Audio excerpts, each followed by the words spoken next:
resort world. Isipin niyo ho, kaya marami po natatakot. Paano ito kung magkamali ka, meron kang mapuntahan na ikaw naman ang malagay sa peligro? Alam ho ninyo, huwag ho kayo matakot sa mga ganong bagay dahil ang buhay ng bawat isa sa atin nasa kamay ng Diyos. Naintindihan niyo po, iba nga ho, nakikinig lang, namamatay eh. Hindi ako nagbibiro. Naalala niyo yung kay Paul, nakikinig lang yung bata, sa laglag siya, patay. Nakuha ninyo, kaya hindi ho yan, hindi natin alam yan, pero tayo lang ho, we just give our best to whatever, kung saan man nangyari. Mag-ingat tayo, syempre, hindi ko sasabing magpabaya tayo, sa mag-ingat tayo, magtiwala tayo sa Diyos. Okay po? So pag-pray po natin ang kalalagayan ng Pilipinas. Pero isa sa pinakamatindihong kalalagayan, syempre yung ating pong bayan, ito pong pamilya natin, yung pamilya natin. Isipin niyo ho ng mabuti, bakit ho ba nagkakaroon ng ganyan, mga terorista, mga, di ba, karirista, kung ano-ano. Hindi, bakit ba? Lahat ng yan, dahil karamihan sa kanila, hindi ho sila naturuan ng tama hong values sa buhay. They were not taught properly. While they were young, they never understood kung ano po yung tamang pakikitungo sa tao. Kaya nga ho, na meron ng lalamang ng kapwa, meron pong magagalitin, meron pong handang pumatay. Because they saw it and they were taught that way. Nakuha po natin, that is the evil that is working in our world. Kaya nga po, yung mga Christians as a family, yung mga Christians sa family, yan ang center of attack ng demonyo. Nagkakaintindihan tayo. And he set up several minefields. Yun ang ating mga tatalakayin. And you know why this is so important to us as a family here in CCF? Alam nyo ba kung bakit ganun na lamang ang aming pasanin? To really tell our friends, to tell our loved ones, to understand these minefields. Now, pakita ko sa inyo, may papakita ako sa inyong video. Itong video na ito ay masayang pamilya. Pero isipin nyo yung effect because of minefield. Panoorin lang ho na sandali.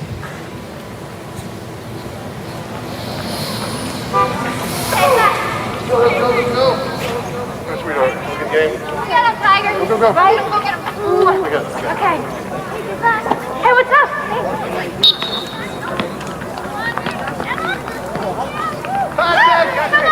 Come on! Go! Good luck! Come on, Stace! Go! That's my girl! Stacy!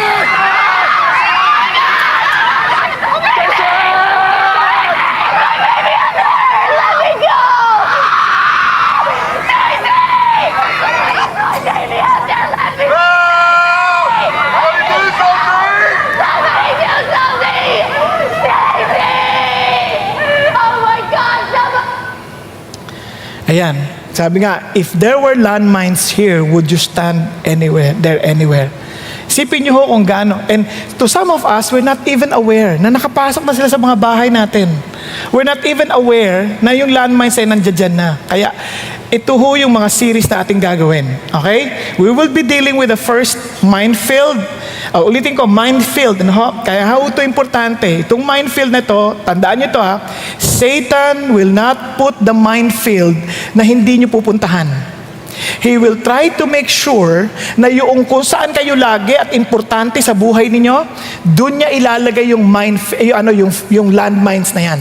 Kaya kailangan natin makita yung minefield na yon. Kung last week nakita natin how important to have a mission and vision, and in order for us to really achieve that mission, may mga landmines na mga dadaanan tayo, and Satan knew exactly kung saan dapat niya ilagay.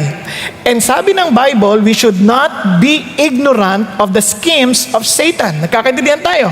So if we are not ignorant, then we should know where he would put these landmines, spiritual landmines. And we need to be prepared. Okay po ba yun? Kaya pakisabi sa katabi mo, be prepared. Be prepared. Kaya kailangan dilat ka dito. Okay? Dahil ka dito. Pero bago ka dumilat ng lubos-lubusan, tayo po yung magsitayo, tayo lang po yung manalangin. We need to pray. We need to really ask God. Kanina po si Paul, while he was speaking, and I encourage you to watch his message. And part of his message, papakita ko dito especially his testimony, pero if you want to hear and the whole thing, watch it. I'm telling you, watch it. As soon as the video is released, panoorin niyo po kaagad. Ito po yung napaka-importante. And you know why I said this? Because while he was preaching, can you imagine? While he was preparing, yung anak po niya na nasugatan pa ho, 8 stitches sa likod lang. Kaya ho, may landmines na kagad. Kaya we need to really pray. We really need to really ask for God's protection. Panginoong Diyos, maraming salamat na kami dinala nyo rito because you love us. You want our families not to be attacked, not to be victimized by the mines, that spiritual landmines that Satan placed in our path, to stop us from achieving the very mission, the very vision that you want all of us to have and to fulfill.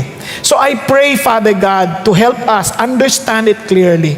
Kung paanong nagugulo ang aming bayan sa Marawi, Panginoon Diyos, maging Panginoon nangyari sa Resort World, at marami pang maaaring nangyari sa ibang bansa, tulad ng London. So we just pray for those who were victimized. We pray, Father God, to minister to them. We pray that they will not, Lord, that will not harbor hatred to you, Father God, but they would rather understand that this is an act of evil because of your absence, O Lord. Kaya I pray that they would invite you back to be the center, Father God, of this world.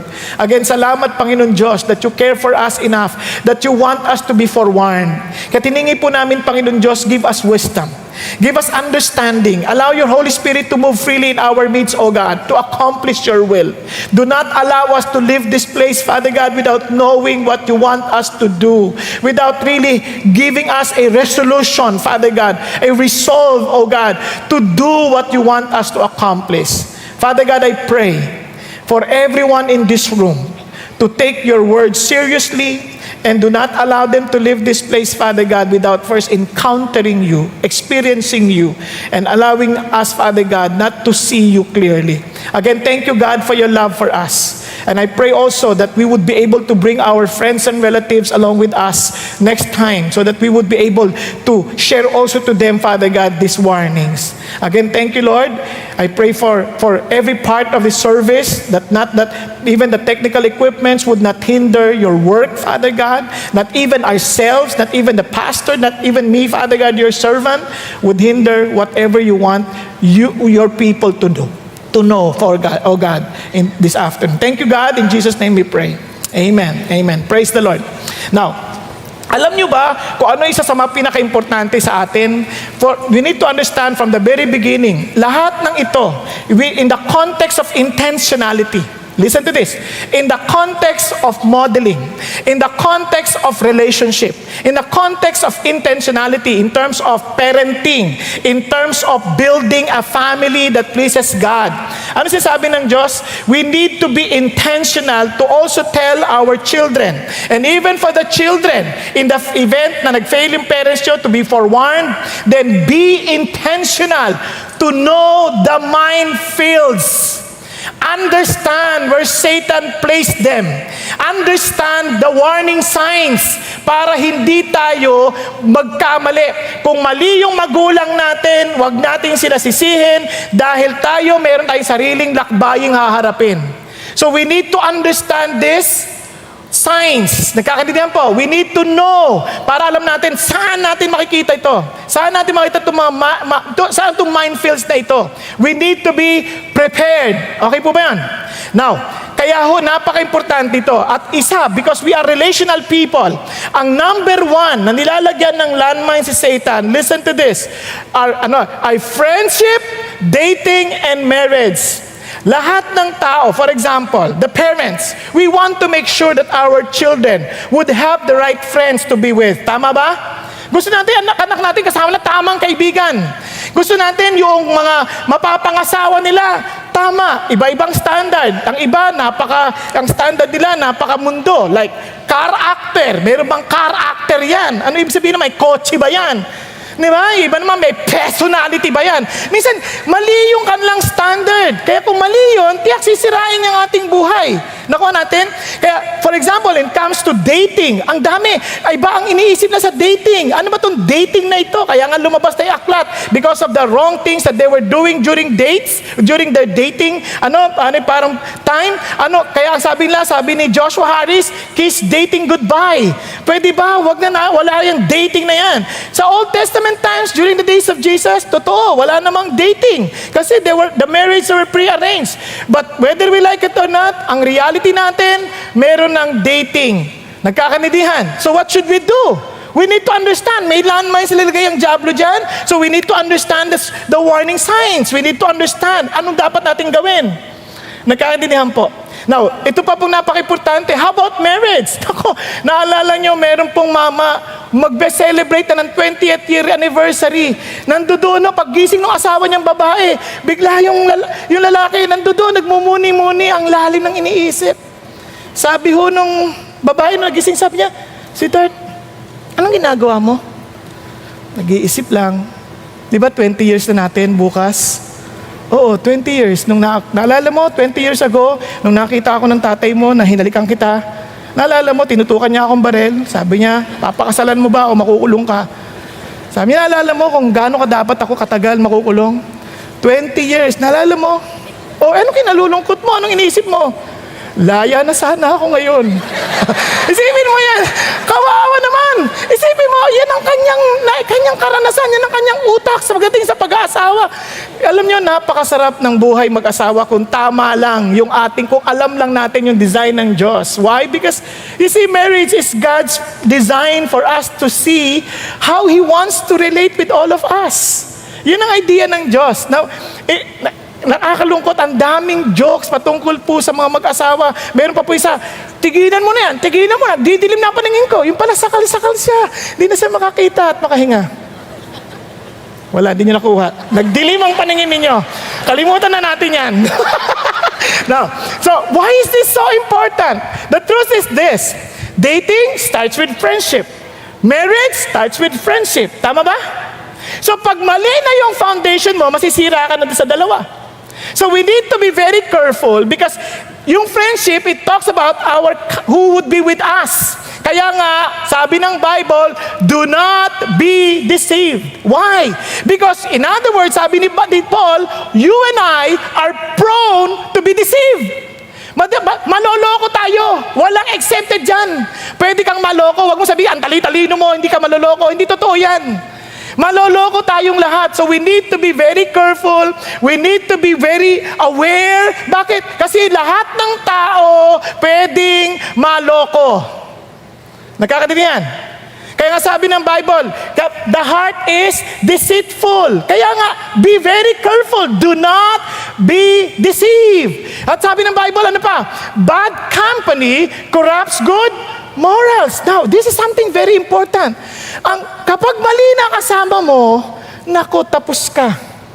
Pwede kang masira. It corrupts your morals. It corrupts good morals. Can you imagine kung gaano ka-importante yung tamang kaibigan? I had read reports, mga bata, teenager, namatay sa drug addiction. Hindi nila gusto yun. Kaya lang, because of peer pressure, because of wrong company, they were dead. Kaya may mga testimonies of parents, umiiyak, warning their children to the danger of peer pressure. Sa totoo lang, it depends on the kind of pressure they bring to you. Whether we like it or not, may peer pressure. Tama ba? Pero anong klaseng pressure? Kaya kailangan maintindihan mo, pressure palayo sa Diyos o palapit. Dapat naintindihan natin, there's nothing wrong about the pressure. Ang mali lang, kung anong pressure, saan nang gagaling. Tama ba? Nakakadinig tayo. So kailangan importante, kaya sabi niya, bad company. Kasi hindi naman masama ang kaibigan eh. Kaibigan are good. Ang masama, bad company, bad friends. Okay po? Kaya friends are good. Now, most of the people, they enter to friendship, one, because they want to belong. Tama? Number two, there are times that they want to get into friendship because they want to find a partner. Tama ba? Kaya nga, bawat binata at dalaga, yung mga bata, sasabihin nila, Mami, hindi ako mag-aasawa. promise. Ikaw lang, daddy. Ganyan, di ba? Nako, pag dumating yan sa pagiging 13 years old, hindi ako naniniwala sa teenager kasi kaya hindi ko binabanggit. Naniniwala ako, dalawa lang yan, children, adults, tapos. Walang, pag 13 ka, nag-adulthood ka na. Young adult ka na. Nagkakadina. Walang, there's no such thing as teenager. Kalokohan yung teenager, kagagawan lang yan ng modern psychologist. Di ba? Kaya excuse lang yan ng pagiging complacent ng mga bata. Kasi sabi nila, mga bata, hindi pa pwede yan, magtrabaho, kalokohan yan. 5 years old ako, nagtitinda na ako, kaya alam ko how important for us to be a man. Okay ba yan? Nagkakadina yan? So ito na, pagdating ng mga 13 years old, yan na, yung mga daddy, wala akong ibang gusto ko, ikaw lang. Pagdating ng 13 years, marami ng pagpapago. Tawag dyan, physiological changes sa katawan. Mga hormonal, changes sa katawan. Biglang, iba na. Biglang nagkakaroon ng kuryente sa mata. Sino siya? Yung dating kalaro niya, nasampalan silang ganyan, biglang naging guwapo. Yeah? Tapos yung lalaki naman na wala namang kamukha, yung babae na wala namang kakwenta-kwenta dahil mabaho sa laro, di ba? Pagdating ng 30, wow! Nakuha niyo? Daming pagbabago. So naghahanap na sila ng mapapangasawa. They would now pursue marriage. They would now pursue someone to be with them forever. Kaya ang lakas ng benta sa telebisyon. Mga forever na yan. Di ba? Forever loving. Ang lakas niyan sa telebisyon. Pero lahat ng yon puro kasinungalingan. Sinasabi ko sa inyo, kaya sabi lang, walang forever. Now, listen to this. Ilan sa inyo may asawa na? Good. Sino yung wala pa? Good. Now, listen to this. I have a bad news and a good news at the same time. Gusto niyo? Spouse is not forever. Oh, good news, bad news.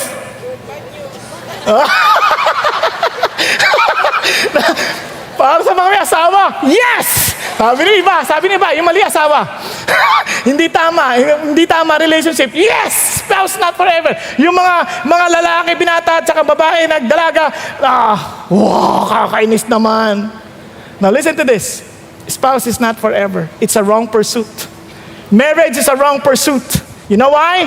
Sabi ng Bible, for in the resurrection day, neither marry nor are given in marriage, but are like angels in heaven. Walang marriage sa langit. Di ba? Nagkakatindi yan? Kaya maling pursuit yon. In other words, don't pursue on anything that is not eternal. Now listen, hindi ko sinasabi huwag kayo mag-asawa. Hindi ko sinasabi yon. What I'm saying is, pursue what has an eternal value. Yun ang i-pursue mo. Ngayon, if marriage is a means for that eternal value, then marriage is good for you. Nakakatindi yan. But not for everybody. May mga tao that are not meant to be married. Paano nyo malalaman? Wala kang asawa. So don't think of marriage yet. Kasi wala ka pa namang asawa. You can pray about it, but don't think about it. Kasi bakit? Enjoy your being a single with the Lord. Tama? If God tells you to be married, walang problema. Sasample lang kayo. Si Adam did not look for a wife. Napansin niyo ba yon? In fact, it was God who saw the need of Adam para bigyan ng asawa. Hindi si Adam. Same thing with Isaac. Punta ka sa Bible. It was not Isaac. It was the father who looked for Rebecca to be his wife. Yung mga naghahanap ng sariling asawa, gulo. Nakuha ninyo? Sa madalit salita, si Lord ang maghahanap para sa'yo. Kaya dapat tama yung pursuit mo. Kaya nga ngayong pong hapon na ito, gusto kong linawin na yan. Ang marriage ay maganda. Bakit? Kasi it pictures the very intimacy that God wants you to have with Him. Nakakanta niya. Kaya niya inimbento ang marriage. Kasi it's not good for a man to be alone. You need a Savior. You need Jesus. Nakakatindan tayo. Ngayon, tingnan nyo, kaya sa Bible, sabi ng Bible, ito maliwanag, this is eternal life that they may know you. Yung word na no, intimacy between husband and wife. Kaya it's an intimacy with God, the only true God, and intimacy with Jesus Christ, whom you have sent. Maliwanag. No intimacy, no eternity. Kaya wag niyong isipin na because you're attending CCF, ligtas ka. Hindi ganon. Unless you are really intimate with Jesus, nagkaroon kayo ng oneness with the Lord. Nagkakatingan tayo, one pursuit, one heart, because true love is not gazing at each other. It is looking towards the same direction. Yun ang totoong pagmamahal. Now listen, kapag yan ay maliwanag, you have the same pursuit with Jesus, meaning you have that intimate relationship. Pero ang pursuit mo, iba kay Jesus, I don't care if you're always attending services, you ain't for eternity. Maliwanag po ba yun? Pakisabi sa katabi mo, are you intimate with Jesus? Are you close with Jesus? Pakisabi mo sa tabi mo. Pag ang sagot niya ay, then you need to pray for that person. He's not for eternity. Nagkakatindihan? Maliwanag po ba? If your children are not sure, then you better make sure. Now, listen to this. Kaya nga, what we are to pursue, ito po ang ating message, in order to avoid the minefield ng friendship na nilagay ni Satan, we need to have a clear pursuit. Linawin mo muna anong hinahanap mo. Don't look for marriage. Let God look for marriage for you. But look for Jesus. So, pakisabi sa katabi mo, pursue Jesus. Linawin mo na kaagad yan. Sasabihin, tatapatin ko yan, maraming marriages are failure because they made a wrong pursuit. They wanted to be happy. Ang problema, if the context of your marriage, nasa ibang bansa ka, at ikay nasa asawa mo, nasa Pilipinas, either way, kahit lalaki, babae, mahirap ma-develop ang intimacy. Magkalayo kayo. Kaya habang nalulungkot yon, at may nalulungkot din doon, malaki ang tuksong magsama ang parehong malungkot. Nakuha niyo? Kasi misery loves company. I'm not giving you an excuse, but I'm telling you the reality. Nakakatindihan? Kaya nga, napaka-importante, if you are not pursuing Jesus, itong amazing. If you're both Christians, napansin nyo, if you're both pursuing Jesus, kahit magkalayo kayo, as if you are connected. You're connected in prayer, you're connected in your pursuit, you're connected. Kaya nga, pursue Jesus. Now, in order for us to pursue Jesus, itong huwag nyo kakalimutan. Listen to this. Listen, everybody. It's better to be alone than to bring the devil along. Ulitin ko ha. It's better to be alone than to bring the devil along. In other words, pag mali ang kasama mo, it's not based on what God wants you to have. Ang ka-holding hands mo, demonyo. Hindi ako ibibiro. Pati yung marami nag-asawa ganyan. Naalala ko yung mama, nandun siya sa simbahan. Nandun maraming tao sa simbahan. Nagpakita ang demonyo. Takbuhan lahat, siya hindi tumakbo. Sabi niya, hoy, ba't di ka tumakbo? Hindi mo ba ako kilala? Kilala kita. Sabi niya, ang ikaw si Satanas. O yung pala eh. Ba't di ka natakot? Asawa ko, kapatid mo. Pero mo gano'n, isipin mo yan. Bakit sa gano'n? Di ba? Kasi nga, if you marry the wrong person, you are bringing the devil along. Tama? Okay, listen. Better to be alone than to bring the devil along. Pauulit-ulitin ko yan para hindi na natin makalimutan. Okay ba yun? Now, pag mali yung, kunyari, marriage nyo, hindi maayos sa simula, naging Christian kayo. Huwag nyo isiping mali na yan. Nothing is accidental to the Lord. Ang ibig sabihin lang yan, ayusin nyo lang. According to God's way. Tama? Huwag kang mag-isip ng kapalit. Pag nag-isip ka ng kapalit, again, you're bringing the devil along. Nagkakanindihan tayo. So, punta na tayo ngayon. So, in order for us to achieve, to pursue Jesus, it's a simple, sign. Look for the best. Look for the best. Okay? Para madali niyo maalala, best means being, entreaty, standard, and truth. Yan ang iyong babatayan lagi. Para hindi ka mahirapan. Friendship, dating, and marriage, lagi mo hanapin. Being, entreaty, standard, and truth. Nagkakaintindihan tayo. Now, what does it mean? Papaliwanag sa inyo. Let's start with the word being. Nung naging Christian ka, napaka-importante, you have started a new being. Therefore, if anyone is in Christ, he is a new creation. The old's passed away, behold, the new has come.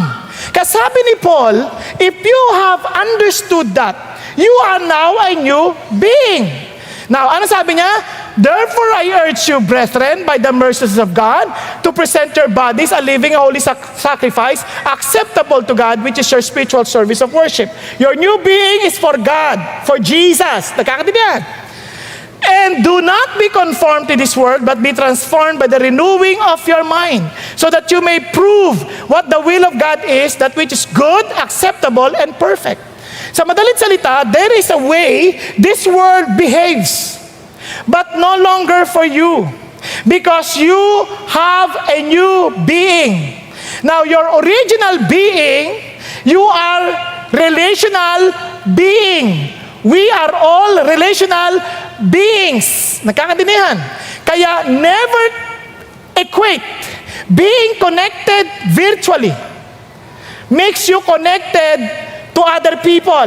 Bakit? Kasi we are physical being, not virtual beings. Nagkakaintindihan po? We are spiritual beings, we are not virtual beings. Kasi ito, kaya nagkaroon ng pag-aaral, those people who thought that their sins are connected to Facebook, naging isolated sila. They became narcissistic. They became so selfish. Kasi ang utak nila, akala yun ang connection. Hindi. We need people, being live people. Kailangan mo ng kaibigan. Nagkakaintindihan? Kasi ang ginagawa ng demonyo, he will put virtual realities para ilayo ka sa totoong tao. Nagkakaintindihan? It will destroy you. Yun yung extreme. Yung iba naman, bibigyan ka ng mga maling tao. Kaya nga, there are friendship necessary. Ngayon, si June Hunt, nagbigay siya ng napakagandang different levels of friendship. One, casual friendship, which is casual, yung occasional contact, common interests and activities, some knowledge of accomplishments, abilities and character qualities, concern for personal problems, guarded emotion, no accountability. Maraming ganyan. May kaibigan sila, casual lang. Maybe they're part of the D group, but they never submitted to any form of accountability. Wala silang galang. Sa madaling salita, wala silang pakialam sa buhay mo. Ang pakialam nila, sarili lang nila. Nagkakaintindihan tayo. Those are just casual friends. Kaya lang, mayroong tinatawag na close friends. Ito yung may regular contact kayo. You shared interests and activities. Sensitivity to likes and dislikes. Strengths and weaknesses. Strengths and weaknesses. Personal comfort during trials and sorrow. Willingness to become vulnerable. There is a limited accountability. Yan ang karamihan na experience natin sa small groups. Tama ba? Hello? And maybe sa inyo, barkada. Pero marami sa mga barkada natin, hindi sila totoong close friends. Bakit ko sabi? Pag sinabihan mo sila ng mali nila, pag nagalit sila sa'yo, hindi yan close friend. Yan ay closed friend. Nagkakaintindihan, saradong kaibigan, hindi ka welcome. Welcome ka lang nila dahil may pakinabang sila sa'yo. Pero kung wala silang pakinabang sa'yo, hindi ka nila. Kaya mga magulang, ito tinuturo natin sa mga anak natin. Now, listen.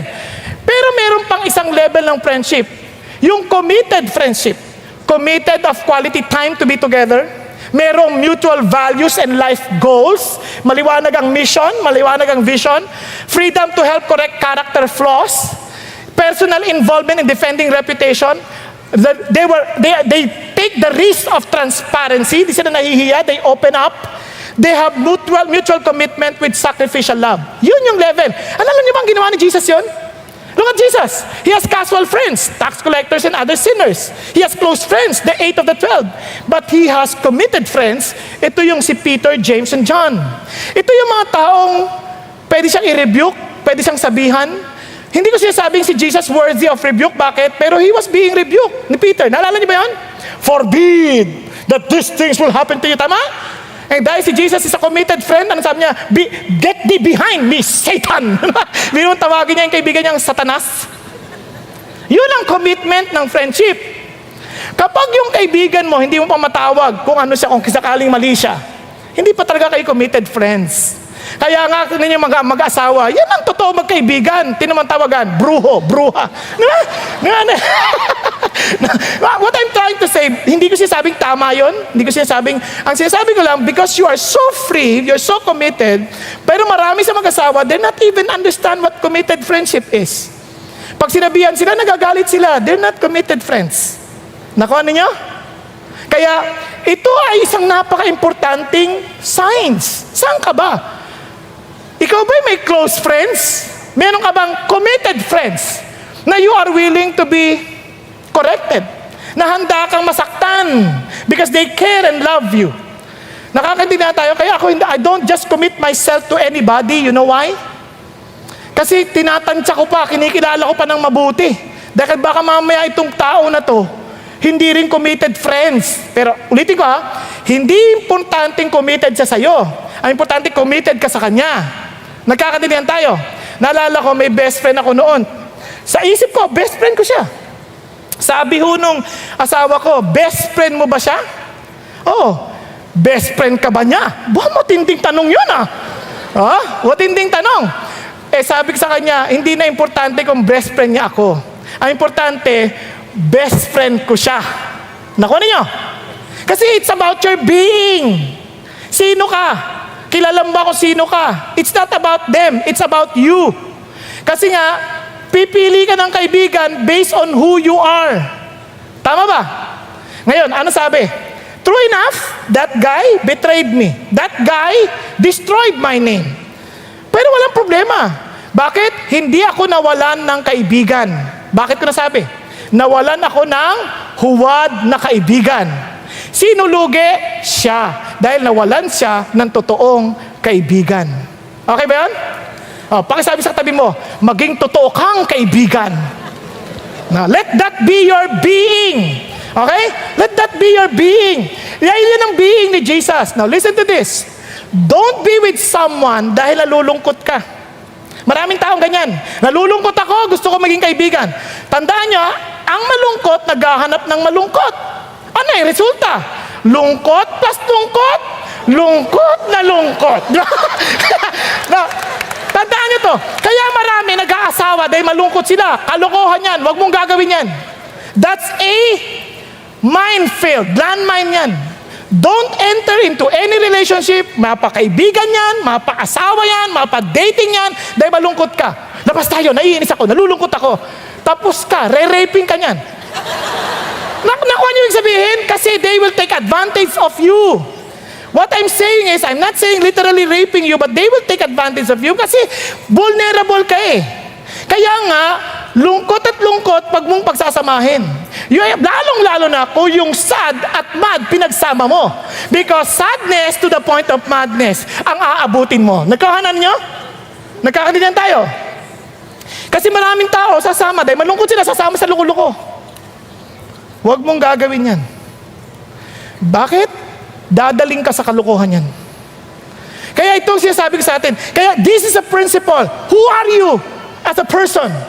Now listen to this. If you receive Jesus Christ into your heart, you are a child of God. Can you imagine? God gave you that right. You are a child of God. Don't just join anybody. Kung ikaw ay anak ng presidente, may limitasyon ka. You cannot just be with everybody. People might destroy you and the whole country. The same manner, now that you belong to Jesus, meron ka nang dapat na intindihan na hindi lahat ng kaibigan na committed friends, committed friends. They can be a casual friend so that you can share the gospel to them, but never to be a close or committed friends. Nagkakaintindihan ba tayo? Hello? Kaya maintindihan ninyo, malalaman nyo pagka kung yung kasama nyo kaibigan, talagang kaibigan para sa Lord. Alam mo bakit? Kung pareho kayo ng being. Ang laging pag-iisipan yan, paano i-please si God? Kasi intimate siya kay God, intimate kayo kay God, pareho kayong being. Yun ang pag-uusapan ninyo. Napansin niyo ba yung mga kaibigan na totoo? Ang mga pinag-uusapan, mga ideas on how to get close to God, how to get close to Jesus, ideas on how to be a contribution. Pero ang mga mabababang tao, yung being na wala, patapon, ano sila nag-uusapan? Pinag-uusapan ng ibang tao. Alam mo si ano, yung kapi, ay grabe yan. Di ba? Kahit sa service, ang mga taong alam nila si Jesus ang kanilang being a child of God, they want to know more of their fathers. They want to know more of their Lord. Tama? Pero ano, yung mga hindi, ano pinag-usapan? Tinan mo siya, natutulog na siya, o tinan mo, ganyan. Ang nakikita nila yung mali ng ibang tao, hindi na nakita sarili. Kaya malalaman mo kagad yung mga taong wala, yung mali yung being, siko ng siko sa iba. Hindi dinidibdiban ng sarili. Parang, wow, grabe, hindi, para sa'yo yan. Diba? Yung iba nga ganito pa makinig sayang, wala siya dito. Palagay mo, alam ni Lord yun? Oo, kaya para sa'yo to. Nakuha niyo? Yun ang sinasabi ni God. Understand your being. You know, what God wants us is to pursue Jesus by delighting ourselves in the Lord. And look at this. Everybody wants somehow to be happy in life, but we don't know how. And look at what Jesus said. He will give you the desires of your heart. Nagkakadilihan? Pakisabi mo sa katabi mo. Pursue Jesus. Are you really a child of God? Have you received Jesus in your heart? Kapag hindi yan ang being mo, I'm telling you, you will always look for someone to satisfy you instead of you being a blessing to somebody else. Kaya hindi ka makahanap ng totoong kaibigan kasi hindi ka totoong kaibigan. Yun ang idea. But if you are a true friend, hindi na issue kung yung mga kaibigang lalapit sa'yo, true or not. In fact, Jesus Christ, look at the three.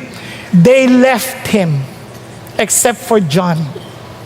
Every one of them left Jesus except for John. Naalala nyo? Whom Jesus loves. And that is the very first confession of John, whom Jesus loves. Hindi naman si God nagsabi, siya very confident siya of the love of Jesus because he is very committed to Jesus. You will know that God loves you if you are a committed friend of Jesus. Nagkakadilihan? Hello? Andyan pa kayo? Parang malungkot na kayo Okay, so, what is your being? Now, understand your being. Now, if you know your being, look at this. You know also whom to commit yourself. Sabi ng Bible, do not be yoked together with unbelievers. For what do righteousness and wickedness have in common? Or what fellowship can light and have with darkness? Ang linaw na kagad. Sinasabi na kagad ng Lord kung ano yung mga sasamahan mo. So, ulitin ko, you can have casual friends, walang problema, anybody, para makapag-share ka ng gospel. Tama ba? But to a close and committed friends, ano sabi ng Lord? Do not equally yoke with unbelievers. Huwag kang sasama na hindi kayo pareho ng pursuit. Tama? Hello? Tingnan nyo na lang sa eskwelahan. Yung mga scholars, sila rin nagsasama-sama. Napansin niyo ba yun? Alam ko kasi kasama ko. Hindi. No. Hindi, sila rin. Bakit? Kasi nga, minsan, gusto nila lahat mag-top. Pero alam nyo, most of them, hindi sila committed to one another. You know why? They are in competition to one another. Nakakatuwa. Pero when I was in college, nakakatuwa, yung best friend ko, talagang best friend ko. Alam bakit? Nung college yan, hindi na kami nakikita ngayon. Nakakatuwa siya, alam nyo bakit? Kasi siya ang magna cum laude sa marketing department. At ang kanyang kaibigan ay cum laude. Yung kaibigan niya. Sa accounting department. So, pansinin niya bakit magkaibigan sila. Kasi pareho sila nag-aaral, pareho sila nagtatrabaho, pareho sila ng pursuit to please Jesus. Lahat ng naging kaibigan ko sa college, kasama ko sa Bible study. Anong ginagawa namin? We share the gospel to other people. Yan yung naging Christian ako. Naging kaibigan ko, nagsishare ng gospel. We started a ministry in our school. Kasi Kasi yun ang barkada ko eh. Kasi yun ang pursuit namin pare-parehas. We love Jesus. And I'm telling you, yung kaibigan ko, nung nakabili ako, sabi ko, pare, ito nasa sakyan ko. Buti ka pa, may sakyan ka na. Bibili rin ako. Ngayon, bumili rin siya. Bumili siya. Sinamahan ko pa siya. Ngayon, nung magkita kami after a long time, sabi niya, Bong, alam mo yung sasakyan ko na binili natin? Ano? Nanganak na. Oh, nanganak, anak. 3 truck at 2 kotse. Buti pa yung sa'yo, nanganganak. Diba? Ibig sabihin, ito Christian ito, hindi ito nagpastor. Pero matuwid ito. Faithful ito kay Jesus. Faithful businessman ngayon. Naku, ano niya ibig sabihin? Sabi ko nga sa kanya, sakali namang mga anak ulit, alalahanin mo ako, ha? Joke lang yon. Pero doon nyo maintindihan, hindi naman komo kami lahat naglilingkod sa Diyos magiging pastor kaming lahat. Hindi necessarily. Ang alam mo, because you don't go in competition. Nakuha niyo? Bagamat hindi na kami magkasama palagi, hindi na kami nagkikita, binigyan ulit ako ng ibang kaibigan ng Diyos. And whether they consider me as their best friend, it doesn't matter to me. They're my best friends. Okay ba yan? Nakakatindihan? Bakit? Because I understand my being. Okay po?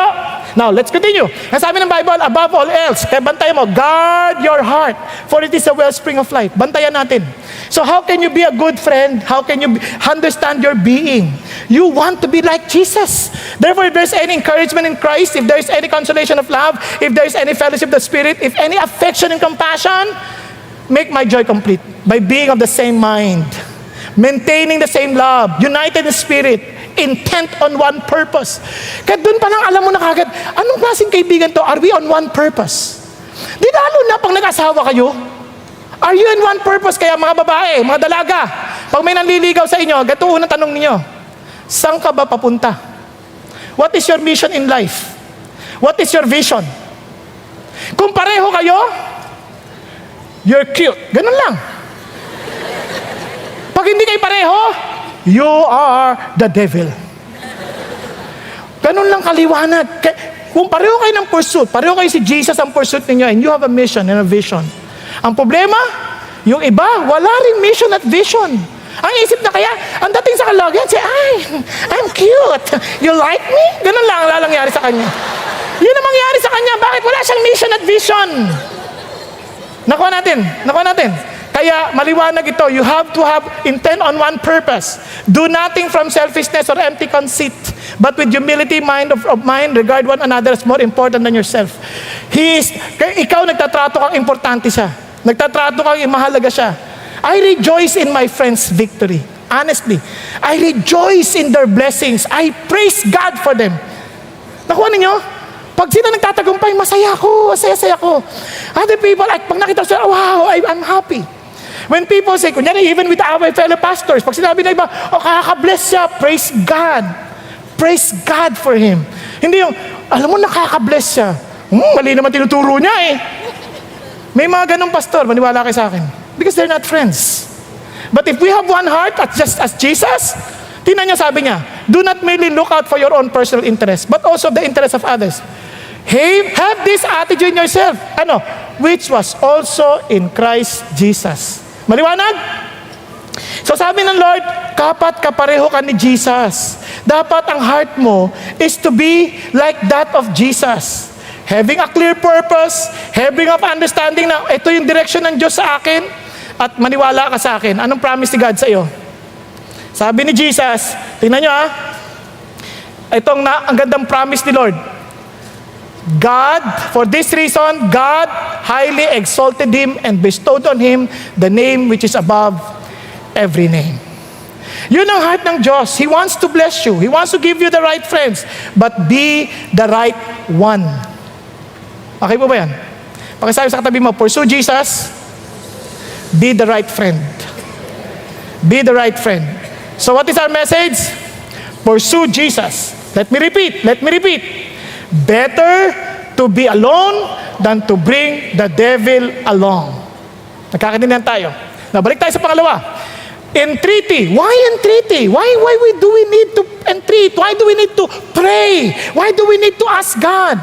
Kasi yung plano nasa puso ng tao. Pero yung steps, si Lord nagdedetermine. Tama ba? So if you want to understand where the Lord is bringing you, then you need to talk it to Him. Discuss it with Him. Tama ba? And ito ang sabi ng Lord, if you want to make sure to have the right person to be with in your life, si Jesus always there for you. Tingnan nyo, if we ask anything according to His will, He hears us. Tama ba? Tama ba? Now, mabuti ba sa iyong magkaroon ng magandang pamilya? Then you pray about it. God hears you. Tama? Gusto mo bang makakilala ng mga tao sa loob ng kaklase mo na magtamang kaibigan? You pray about it. Don't just join. You pray, Lord, ito ba'y tamang kaibigan? Pag mayroon, Lord, ito pong kakilala ko to. Tama ba itong kaibigan na ito? Tama ba ito? Hindi masama mag-pray. Habang nagsasata kayo, Lord, tama ba itong kaibigan na ito? Di ba? Tama. Lord, kamusta po kayo? Tama ba kaibigan na ito? Kaya alam nyo, tingnan nyo naman sa school, paano naman magkakaroon ka ng tamang kaibigan? Acquaintance party, ang dilim-dilim. Tapos yung ilaw, pag ganun-ganun, nagsasayaw, ilakas ang sound. Ano nga pangalan mo? Ako siya na! Ano seksyon ka? Paano kayo magkakilalanan? Kalukuhan ang pinaggagawa natin. Nakuha ninyo? Pero paano nyo malalaman? Ask them question. You pray to God, Lord, tama ba itong kausap ko? Tinutulungan niya, tama ba ito, Lord? Ito ba'y patungo? Yun, pinagpe-pray mo. Tama? You keep on praying. Bakit? Because the heart of the discerning acquires knowledge. The ears of the wise seek it out. Hinahanap niya, inaalam niya. Paano mo hanapin? Tingnan nyo, because the purposes of man's heart are deep waters, but a man of understanding draws them out. Nilalabas niya yun. Paano mo ilalabas? Hindi mo alam paano tamang tanong. Look at this. But if any of you lacks wisdom, let him ask of God, who gives to all generously and without reproach, and it will be given to him. Amazing, no? You pray. Pag-pray mo, alam mo, magugulat kayo pati sa D-group, pinagpe-pray. Lord, kanina D-group niyo ako dadalhin. Pinagpe-pray. Pati ikaw, as a leader, Lord, sino mga maiiwam sa akin? Sino yung mga D-group na ilan? Pinagpe-pray. Kaya pag umalis, hindi ka tatampo. Wala kang tampo-tampo. Bakit? Alam ni God kung ano yung dararapat kasi hindi naman masama yan eh. Ibig sabihin, baka hindi lang angkop sa iyo, angkop sa ibang tao, it doesn't matter. Ang mahalaga, we are all doing the will of God. Nagkakadinihan po. Same thing with ministries. Mapapansin niyo, iba tatampo, lumipat sa imong church, grabe yan, aniwan kami rito. Mag-pray ka, ano ka ba? Kasi baka naman hindi siya angkop sa iyo, angkop siya dito. Kung hindi naman siya angkop dito, pumunta siya dyan, okay, praise God. Tama? Hello? Kaya walang tampuhan. Bakit ka magtatampo? Kay Jesus ka naman. Lalo nga, sa Singapore ako, kamakailan eh. Sabi nga ni Lord sa akin habang nagdadrive, the ministry is not yours, my son. The ministry belongs to me. So just relax. Relax. Don't be too serious about yourself. When anything happens to the ministry, it's not you, it's me. Thank you, Lord. Di nakaka-relax? Tama ba? Relax ka. Kung ano man, ibigay ng Diyos. Praise God. Tama? Kaya tinan nyo, dito pa lang, yung issue pa lang ng distinction ng love tsaka infatuation, ang hirap na. Kaya you need to pray. Guys, gusto mo malaman kung in love ka o hindi? Dito pa tayo sa infatuation. Pagkabiglaan, highly emotional, idealistic, na parang kami na talaga, tamang-tawa na kami sa isa't isa. Yan. Based on a feeling, hindi ko ito kaya, Papa, don't preach, I'm in love. Yan. Weekend by separation, hindi ko kayang mawala siya sa akin. Di ba? Naalala nyo? Yung mga kantang, di ko kayang tanggapin. Yon. Infatuation yon, hindi love yon. Ito ang love. Gradual yan. Faithfully consistent yan. Realistic yan, makatotohanan yan. Hindi magpapakasal yan ng walang pera. Hindi magpapakasal yan, hindi makikipagtalik yan ng hindi pa sila handa, na hindi sila kasal. Realistic yan. Hindi ko na kaya kung hindi tayo maghiwalay. Kung maghiwalay tayo, mamamatay ako. Patayin kita kaya ngayon. Hindi siya realistic. Based on a commitment. Yan ang totoong pagmamahal. May commitment yan. And strengthened by separation. By the way, hindi akin to galing to kay June Hunt. Okay, baka sabihin niyo, ang galing naman ni Pastor. Hindi ako. Nabasa ko lang din to. Kaya nakita kong makakatulong sa ating lahat. Now, look at this. Seeking to find happiness. Yan ang infatuation. Lagi hinahanap kaligayahan. Focusing on external looks. Ang ganda niya, grabe. Di ba? Ang macho ng katawan. Relax ka lang, baka baliktot yan. Seeking to get. Di ba? Seeking to get. Di ba? Kailangan ko siya makuha. Possessive. Di ba? Parang nasan ka na? Ba't hindi ka pa, gusto niya parang sigurado, siya lang. Masin ba yun? Sabi niya, in love with emotion, puro emotion. But to love, seeking to give happiness. Ang hanap niya, paano kita pasisiyahin? Kung hindi ako, ibibigay ka ng Diyos sa iba, well and good. Nakuha niyo? Then focusing on internal character, seeking to give, freeing, in love with devotion. Yan ang sinasabi ng Diyos. And listen to this. Kung infatuation lang, kalimutan mo na yan. Natural lang ang magka-crush. Huwag ka lang mag-crush. Nagkakaintindihan. Natural lang magka-crush. Sabi ko sa anak ko, anak, okay lang magka-crush. Ako nga, ang dami may crush sa akin eh. Nakakasuka. Kadire. Joke lang yun, joke. Bakit hindi kayo makatulog? Ano kanya yung sabihin? Ganun talaga eh. Pero, huwag ka lang mag-crush. Ibig sabihin, huwag ka magpadala sa emotion mo. Natural sa tao yan. Huwag ka lang magpadala sa emotion mo. Kasi, ang totoo niyan, pinag-iisipan niyan. Tingnan yung Panginoon, love God with all of your heart, mind. So, hindi yan para heart lang. May mind yan. Pinag-iisipan niya. Kaya kung ating pananampalataya, hindi ito pananampalataya dahil emotion lang. Itong pinaka-logical, ito ang mapapag-aralan mo, historical, yung pinaka-reliable in terms of yung evidences. Yun ba? Hindi ito parang, wow, I feel that God is real. Pati demonyo may feelings, trust me. Nakuha niyo, ha? Kaya ingat. Kaya, ito napakaganda. Listen to this. When you pray, my God will meet all your needs. Emotional, mental, physical, according to His glorious riches in Christ Jesus. Nagkakaintindihan po. Now, let me just call my daughter. May daughter din ako. to share with us yung kanya experience sa journey niya on friendship. No? Siya po ay graduating na sa UP ng Civil Engineering.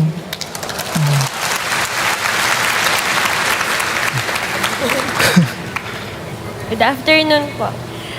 Today I will talk to you about how crucial it is to choose friends and how it is so important that parents and children work together in this aspect. I was raised in a Christian home with both parents serving the Lord. Very obvious naman, pastor yung papa ko, tapos yung mama ko pianista dati sa church. They were both intentional in sharing Jesus to us, but not only in sharing Christ to us, they were also on point about how we are to choose friends. They reminded us of what God tells us about choosing friends. In 1 Corinthians 15:33, it says that bad company corrupts good morals, and in Proverbs 13:20, we walk with the wise and become wise, for a companion of fools suffers harm. These verses were very simple, but the weight of these were great. Back when I was younger, madali lang pumili talaga ng friends. Parang pag mabait sa'yo, friend mo. Pero pag hindi mo mabait sa'yo, hindi mo naman na friend. So, gano'n naman kasi yung bata, madali lang. Pero nung tumanda na kami, but when there came a time, I turned away from God. It also became easier to rebel against my parents, especially when it came to deciding which people I kept company with. For a time, I chose friends which I knew my parents would disapprove of. And when I told them about my friends, I heard what I already knew they'd tell me. They did not like my friends. My friends, during that time, didn't seem too bad at all. But the truth is, they were bad for me. The things they practiced were not the things modeled at our home. These friends of mine had vices which my parents never had. They also cursed, which my parents never did, and when they talked about the future, they would tell you, chill lang, pagtanda ko, upo-upo lang ako, tapos hahanap ako ng pera. I thought, since I am a Christian, I won't be like them since I don't really do what they do. But their company did affect me in a different way. It is true that for every decision we make, there would be consequences. And here are some I experienced when I chose not to honor the standards my parents set in choosing friends. I did not curse in front of anyone, but because my friends cursed, yung mga bad words na yun, nasa utak ko na. Tapos pag galit ako, nasasabi ko na lang siya. Also, my friends, during that time, parang very discouraging yung sinasabi nila. Hindi sila nakaka-encourage. Minsan nagsasabi sila, ano ka, pangit ka, or hindi ka magaling, ganun. So parang, in the end, parang na-hurt din ako. Tas it led me to lose my focus on finding my security in Christ. And I find myself crying because of the insecurities those words brought me. I became ill-tempered too, since my friends were bossy and ill-tempered at times. Then it became tiring to go to school because I knew I would have to cope with most of the things they did so that I won't be rejected. Also, it caused me to have a bad relationship with my siblings for a very long time. But when I started reading and studying my Bible again, that's when it dawned on me that everything I've been doing was not honoring to Jesus. That's when I made a choice to stop keeping company with those people. But I knew God would not want me to fight with them. So I prayed, Lord, sana kung ayaw mo na talaga silang maging friends ko, sana sila na lang magsabi sa akin na hindi na lang nila ako friend. Para hindi ko naman sila awayin. So parang days later, yung isa sa kanila, yung parang bossing nung grupo, sinabi niya sa akin, may papagawa daw siya sa akin. Tapos parang inisip ko, hindi naman yun nakaka-please kay Lord. So sabi ko, hindi. And that person suddenly said, wag na lang tayong friends kung hindi mo naman gagawin. In my head, praise God. After that, I was praying that one day I would meet people who'd be my friends, whom my parents would approve of, and I know would be honoring to God. True enough, just about a month later, I became close with certain people from class. I told my parents about them, and I was also open to tell them that they should meet my friends, and they gave me their consent. God truly blessed me when I chose to let go of friends I knew would not bring honor to Him, because He gave me great people today. The friends God blessed me with at present are those who do not talk ill of others and are very encouraging, telling me that they would pray for me when I am down.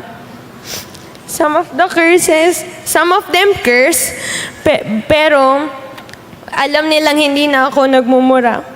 Hindi na sila magka-curse sa harap ko, or kung magmumura man sila sa harap ko, nagsasorry sila kaagad. Also, these friends of mine don't have vices, and they would not mock me when I ask my parents for permission pag aalis, ganyan. Tapos when I share God's word to them, they are very open to listen, and they allow me to pray for them. These friends of mine also made it a point to prioritize our studies. We studied for exams together, ginagawa namin yung homework magkakasama, projects. Tapos, ngayon, nag-apply kami for a review center for board exams together. And aiming na sana lahat kami pasok sa top 10 ng civil engineering board exam. Civil engineering is very difficult. And I know, kung hindi dinala ni Lord sa akin yung mga kaibigan ko ngayon, baka delayed na siguro ako. Today, I am just waiting for my grades and continually praying that I would graduate this coming June. But it is all by God's grace that I had made friends according to His standards, which He relayed to me through my parents. To God be all the glory. Praise God. Tawagin ko lang po yung kanyang D-group leader. Andito po siya, si Orfel. At praise God for them. Sa kaibigan din po nila yan. Magkakasama sila. Naalala nyo yung Obaldo family couple na nag-testify. Family friends po kami. So, pag-pray lang po na sandali. For God's protection. Thank you, Jesus. Father God, thank you kay Frances. Thank you for her life. And also, Father God, thank you rin kay Orfel na naging Panginoon nag-guide din sa kanya as her D-group leader. So I pray, Father God, to continually protect them, continually use them for your glory and honor. Continue to honor their desire, Father God, for your glory. Again, thank you, God. Let your name alone, Father God, be exalted. In Jesus' name we pray. Amen and amen. Praise God. Ayan. Sa totoo lang, if I would be asked again, nagkamali ako, nagkamali ako when sinabi niya sa akin yung mga friends and hindi niya. Sa halip na welcome ko sila at sharean ko sila ng gospel, mali yung aking reaction. Bago ko natutunan ko to kay Pastor Peter na dapat, relax ka lang, huwag ka masyadong, kasi parang, hindi mabuting, huwag kaya, ingat ka dyan. Ganyan. Alam, napaka-hysterical. Hindi dapat. As a father, you need to be more intentional. In fact, yung friends niya ngayon, I'm not saying na, yan, gusto ko yan, hindi ganon. Basta, I welcome them, pumunta sa bahay, o sige, kasi isipin nyo, engineering student yan, ilan lang ang babae doon. Nakuha niyo? So sabi ko, punta sa bahay para makilala ko sila, para hopefully, God would also give me the chance to share to them the gospel. So what I'm saying is this, you need to be intentional because you're pursuing Jesus so that Jesus would be also in their lives. You want to pursue Jesus in the lives of your children, then you need to be intentional to pray for them and to help them understand their being. Okay po? Then you teach them the right standard. No, balikan lang natin. What are we to pursue? Jesus. Then listen to this. Better to be alone than to bring the devil along. Nagkakaintindihan tayo. So let's go to the third. Standard. You need to list down your standards. Remember this. Do two walk together unless they have agreed to do so? Siyempre, if you walk together, kailangan nag-agree kayo. Tama ba? Kaya it takes two to tango. You cannot say, kasi sila ang sama nila. Hindi. You decided to go along with them. So you need to know, ano bang standard dapat? Sabi ng Bible, listen to this. For example, if you have friends, this is the basic standard. Sabi ng Bible, the older women, treat them as mothers. And the younger women as sisters. Look at the words. In all purity. Sabi niya, yung trato mo sa kapatid mo, with all purity, dapat ganun ang trato mo sa iba. Sa opposite sex, with all purity. Isipin niyo kung magkakapatid kayo dito, no? Magka-Christian kayo pare-pareho. Habang tinitingnan mo, iba inisip mo, grabe. Gusto mo siya, ginagahasa mo siya. Mabuti ba yun? So ganun na, lalo na sa dating. Magde-date kayo as your sister. Kasi, sabi nga ng Bible, sister lover, sister bride. Kung asawa na, sister, you need to treat that person with purity. Hanggang mag-asawa na kayo because gift of sex is from the Lord. And it is for the married people. Not for different married people, but for the specific married person. Kung kanino ka kinasal. Ang hirap ng Ingles, delikado Nakano niya? Kung kanino ka kinasal, dun yan. Anything na gagawin mo, kasi magtatanong, okay lang ba mag-kiss? Anything na gagawin mo, it must be based on what? Yung parang, yan ba'y ginagawa ng mag-asawa? Pag di mo siya asawa, hindi tama. Pag di mo pa siya asawa, hindi tama. May iba, may mga standard pa. Basta kiss, okay, wag lang French kiss. Mapa, French fries yan o ano man. Pero kung ang utak mo, it's not pure, hindi yan tama. Kasi ang dapat, purity in the Lord. Tama? Nagkakaintindihan? So look at this. Papakita ko naman sa inyo yung testimony ni Paul kanina umaga. I want to show you this. Anong klaseng standard? Sorry mag-extend ako konti Okay lang? Lagi naman So ito na po si Paul. I praise God for my parents. At a young age, they told me, don't have a girlfriend in high school. And it's the grace of God that enabled me to follow that. You see, in high school, there was a very beautiful girl in high school already. Can you find her? Can you find her in the picture? Where is Jenny? Jenny's there. You see her? Now where am I? Right behind her. In high school. Jenny was, for me, the best cheerleader. I was so attracted to Jenny. But because my dad told me, don't have a girlfriend in high school. It's the same thing that Solomon is telling us. Don't awaken love until it's the right time. God protected me from heartbreak, because Jenny went back to Canada after high school. I stayed in the Philippines. Think of how much I would have fallen in love with Jenny. I would have fallen deeply in love with Jenny if I would have told Jenny, you're a nice girl, I like you. Do you like me? Right? And started that conversation. So you need to teach your children to guard their heart. Here's my list, okay? I wanted a woman that would love God more than she would love me. When I say love God, a Christ-committed follower. I wanted a woman that would love and care for others. And yes, I wanted to marry a beautiful woman, a woman beautiful to me. Intelligent, good sense of humor, athletic, etc., etc. Do you have your list in your mind already? Do you have it? Your non-negotiables? What do you think here is the non-negotiable? 1 and 2. That's it. That's the non-negotiable. Everything else, sometimes you and I have so much list, guess what? That person doesn't exist. Wala yan dito. Doesn't exist. And how do you know what's best for you? Are you God? You have such a long list, it's like you know exactly what you need. How do you know that's what you need? Keep your list short, but have conviction. I will marry a person that loves God, is committed to Jesus, a Christ-committed follower. And the rest, it can give people a chance. This is a picture of Jenny and I graduating in high school back in 1996. Some of you weren't born yet. I hate saying that.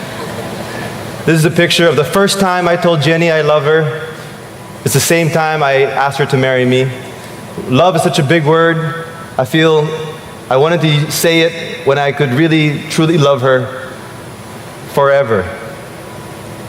And this was in Pensacola. I wrote in the sand, I love you. And this is January 4, 2003. Yes. Diba? Ang ganda, no? May standard na siya. Unless he follow the parents, sabi niya, huwag ka mag-ano, girlfriend, boyfriend habang nag-aaral ka pa. Nagkakaninaan. Siyempre, hindi pwede mag-boyfriend. Lalaki siya. Girlfriend, sabi niya, don't enter into a relationship dahil napaka-importante yun. Kaya ito, I'll just give you a basic standard. Love God more than you. Importante yan. He must love God more than He loves you. Okay po? Then He loves and cares for other people. And Christ, committed followers. Marami, I love God, pero hindi sila committed follower of Jesus. Ingatan mo yun. You need to understand this. The rest, it's up to you kung ano pang mga standard na gusto mo. Gusto mo na guwapo? Sorry. Give it, wala na. Sorry. Hindi na ako available. Pero, joke lang! No, ito ang dapat nyo maintindihan. It's okay na magkaroon ka ng crush. Okay lang yon. Okay? Hindi mo mapipigilan yan. It's natural.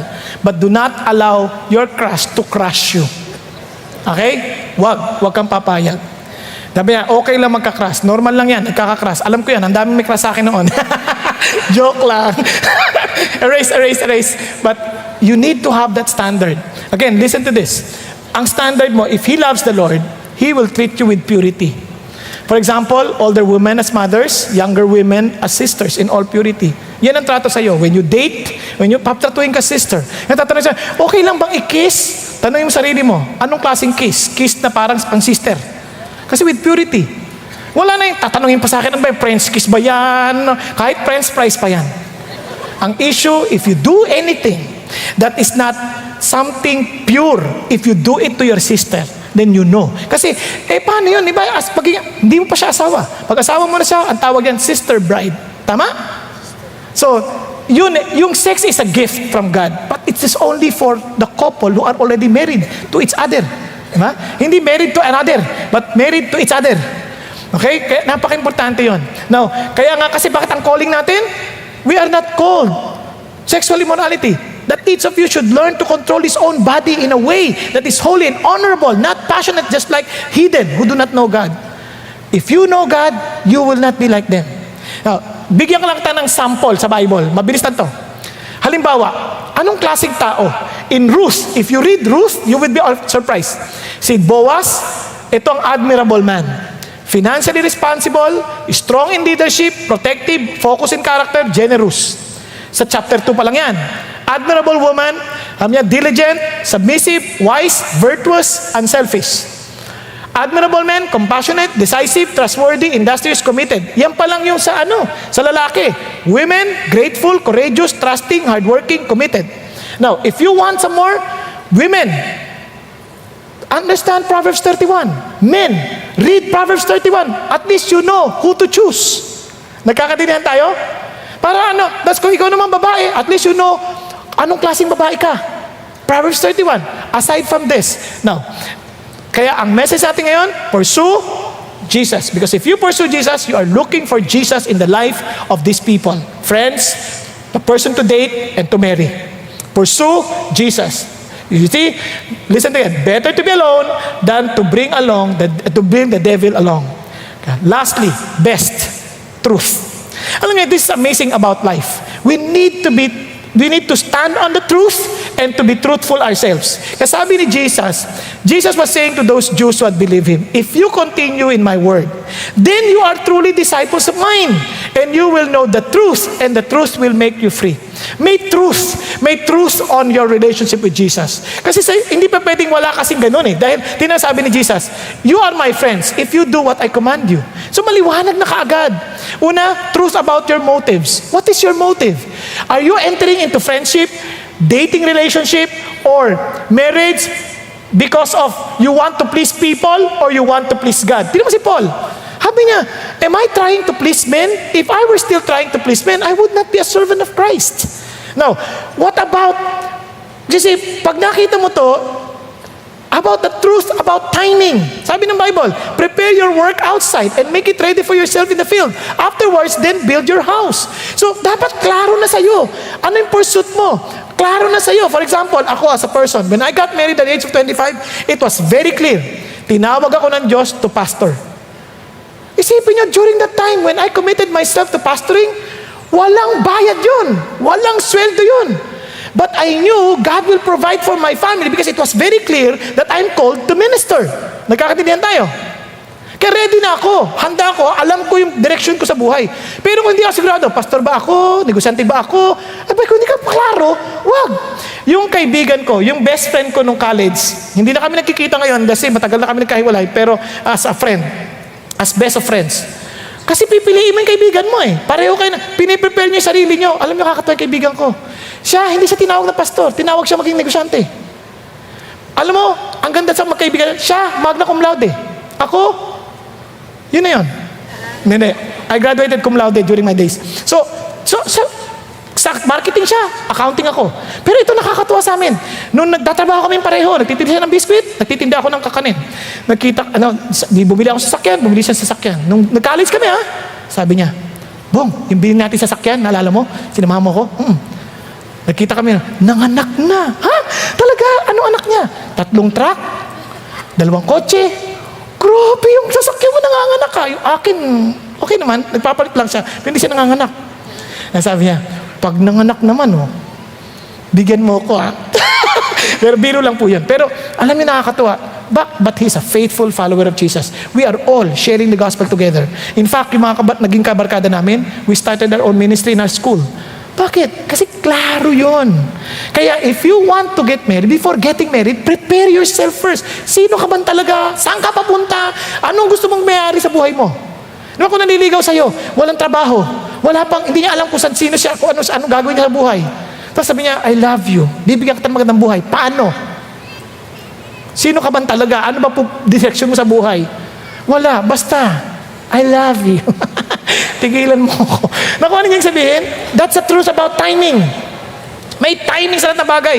Tingnan nyo the prudent see danger and take refuge, but the simple keep going and suffer for it. Akala natin kasi mababago natin ibang tao eh. Ngayon, naninigarilyo ganyan. Ayoko nung naninigarilyo. Hindi na. Para sa iyo. Tigilan, hindi totoo yan. Pag-asawa mo na yan, ayan, naninigarilyo ka na. Tumigil ka na, upakan kita dyan eh. Nangengailam ka. Ano ka niyang sabihin? Huwag ka magpapaniwala doon. Iinom. O last na to, hindi na ako inom. Para sa'yo, tigilan mo ako, lasinggero talaga yan. So if you see danger, hide, run away. Di ba? Huwag ka magpatuloy. Now, tingnan niyo po sample lang. Love is not self-seeking. Yan bang kasama mo? Self-seeking ba yan? Laging sarili iniisip? Kahit mapababae yan, lalaki yan, makasarili ba yan? Huwag ka maging bulag. Be truthful. Sabi niya, do not make friends with a hot-tempered man. Do not associate with one easily angered. Makikita mo naman kung madali magalit eh. Sabi niya, alam mo, mahal na mahal kita, iingatan kita, biglang natalsi ka ng tubig. Ay! Babatuhin. Paano maingatan? Kung barilin yan, dito matatamay ka pa. Nakuha ninyo? Kaya, open your mind, be truthful. Now look at this. He will die for lack of discipline, led astray by his own great folly. Baka naman tamad yan, walang disiplina yan. Nagigising, hindi nagigising, tanghali na magising. Gusto mo bang ganung asawa? Hello?